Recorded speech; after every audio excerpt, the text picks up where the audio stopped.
are getting ready to do our night dive. The sun is setting. We're heading to the Benwood.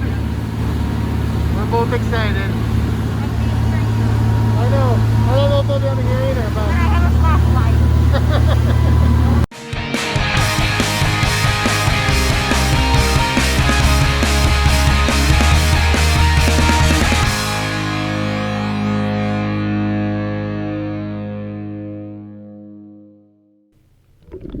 So here we go. This is your first night dive. I haven't done very many night dives. Yes, it was my first night dive. I was very nervous. And you can see it's not quite dark yet. You can see my light though. So we have lights on our tanks, lights on our fronts so that we can find each other. Plus, of course, we have flashlights.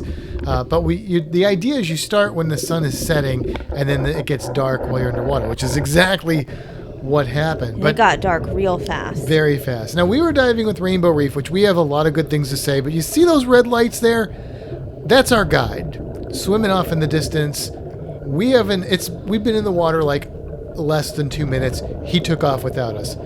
That is our one complaint from our Rainbow Reef experience, was that dive guide was all he was interested in was filming, not being a dive guide. Yeah. That was lame. But you know what? We carried on. That's pretty much what we did. We headed out to try and find the Benwood. And we were getting a little nervous because we're swimming out here like, I think it was 5 or 6 minutes. And this is all we see, is basically a sandy bottom. Not my mom's bottom, because we wouldn't be shining lights on that. But a sandy bottom. We did see some things. Check that out. Oh, it's a barracuda. Barracuda sighting, which I usually see swimming low on the night dives I've been on.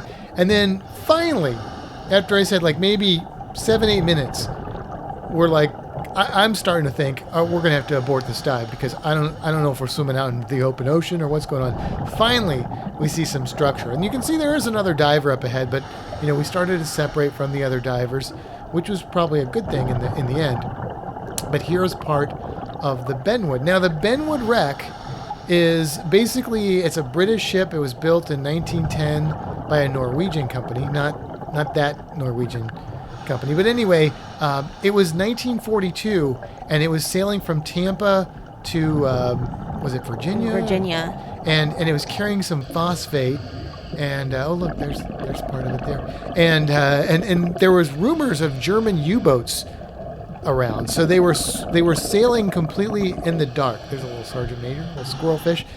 And so was the Tuttle, which is another ship. Well, they had a head-on collision, and basically the Tuttle was fine, but they had to scuttle the Benwood. So they turned it towards shore, and it ended up here, which is about 55 feet of water. Although, if you look at our whole dive here from that logged on our dive computer, we never really went below like 30 some odd feet. Now, yeah. There's one of our highlights from the night dive there. Oh yeah, that's a smooth trunkfish. And he was pretty cool. So we like these little smooth trunkfish when we see them. And so it was kind of a treat to see this guy at night doing the exact same thing he'd be doing during the day. Swimming. Swimming. And here you can start to really see the structure of this wreck. And look at this. Here's one of our first sightings of a parrotfish, and that was do you remember what kind it was? It's a rainbow parrotfish. That's right, the terminal phase. Now there's another one. So this is some of the, I guess you'd call it the ribbing of the ship, and there was a whole line of this, as you can see, and in almost every one of these, there was a parrotfish. There's me like checking them out, looking at all these. It was like a Parrotfish Motel. It was so cool. Now, parrotfish do sleep. Some fish sleep at night, and parrotfish are some of the fish that sleep at night. If we had been here later, they make like a slime bubble that covers them, but they hadn't gotten around to that. Most of them were just checking into the motel. But look how much darker it is. There's me pointing out to you, look at the parrotfish sleeping in the Parrotfish Motel. You can't talk underwater, so you got to use like communication. It's definitely really weird to try and get the other person's attention while diving, especially on a night dive, especially right? at night. Yeah. So, but the lights help with that. The lights do help a little bit. In some ways, maybe a little bit more, but still. Then when you got other divers are banging on their tanks and they're shooting their lights, you're like, I don't know what's going on. So you just got to stick with your buddy, and that's why those little lights are kind of a benefit. There goes another and another. Another and another. And the Going sister and into the their brother. own rooms. Yes, they each had their own accommodations, single stay only. There we go. There's some little sergeant majors tucked in there. Pretty cool. So this was neat. So we're starting to see some soft corals. We're starting to see some life on here. We're both a little nervous because we don't know where everybody is, and we're like, but we're also excited because look at this. This is a beautiful, beautiful fish. You remember what this fish is called? It's a midnight parrotfish. Right. So fitting that we'd see the midnight parrotfish on a night dive, I guess you could say. And there they are, midnight parrotfish. We'll see some more of those before we're done. But look, here's more rooms at the Rainbow Parrotfish Motel. The Rainbow. How about the Benwood Motel? The Benwood. Yes, that sounds good. Yeah.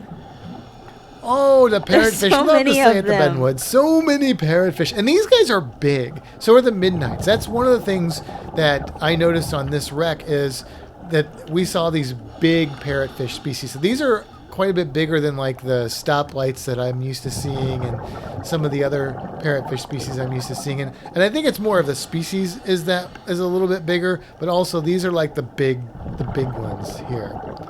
Big old fishies. And you can see their little structure going into the wreck and a little bit more ribbing. So it was really cool seeing all of the fish kind of like hanging out, tuckered in.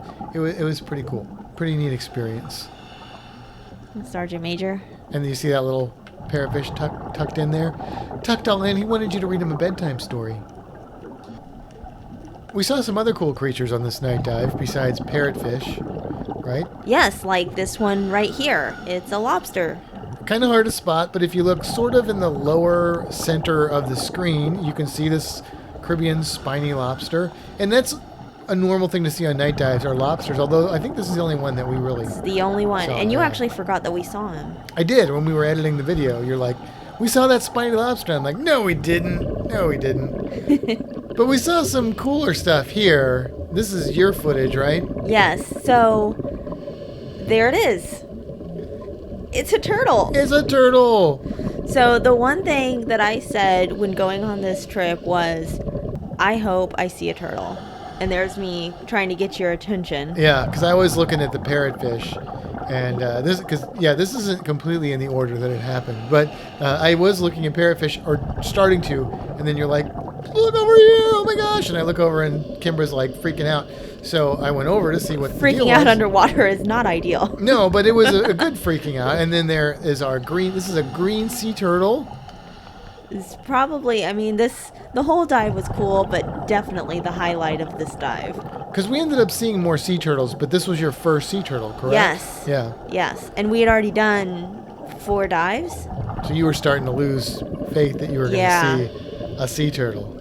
And there it is. There it is. And it wasn't like, it was obviously swimming away, but it wasn't like, afraid or anything. Like, it was just doing its thing. Yeah, we might have annoyed it and woke it up, but normally when you see sea turtles during the day on dives, like, they could care less that you're there. Like, every sea turtle I've ever seen diving and snorkeling is just like, sup, man? And they're just going about their business. This turtle might have been like, stop shining light in my face and just settle down, just sleep, dude. Yeah, and I'm like, hey, turtle. But we didn't pester it too long. No. And we did, the reason it's not as lit up as some of the fish is we were trying not to shine it right in the turtle's eyes. And I kept my distance. Just a little ambient light so we could video it, and then we left it alone. Yeah. Oh, but it was cool. I don't know, how big would you say this turtle was, like its shell length? Maybe 2.5 feet? 3 feet, maybe? What is Sheldon at the aquarium? Sheldon's the loggerhead sea turtle. Yeah. He's probably about 2.5 feet. I'd say similar to that. And then look at this little, I just love this guy, this midnight parrot. He's tucked in. Now, you got to be careful. All that yellowish stuff on the edge of that's fire coral. You don't want to touch that. And then look at this. Yes, this was a little nurse shark. We were excited to see that. We were hoping to see sharks and turtles, and we saw both. Yes. Yeah, this one was really little too. I'd say this one was, 3 feet, you think? Yeah, maybe 3, Yeah. between 3 and 4 feet. Yeah, it was a little shark. one. But pretty cool. So it was off in the dark. Now, nurse sharks are nocturnal, so they're usually more active at night, like this one is, swimming around. And you know, again, we didn't want to like chase it down, but we did get a little bit of video of it here. You can kind of see it if you look carefully, swimming off in the distance, and then it kind of comes back to you. So now you know it's just going about its business here. So you get a little bit better footage of this shark in a moment. There it is. That was awesome. Looking for those lobsters. It was a good dive. It was a very good dive. Yeah, we had a lot of fun. So final thoughts, I say, you know, this was a cool experience. I wish our guide would have been with us. That caused a little bit of anxiety, but we handled it well. There's the dive boat. And I can't wait to do another night dive. Yeah. Thank you so much for watching. If you enjoyed this video, give it a thumbs up. Subscribe to the channel and don't forget to hit the bell so you are notified when new videos come out on Fintastic Studios.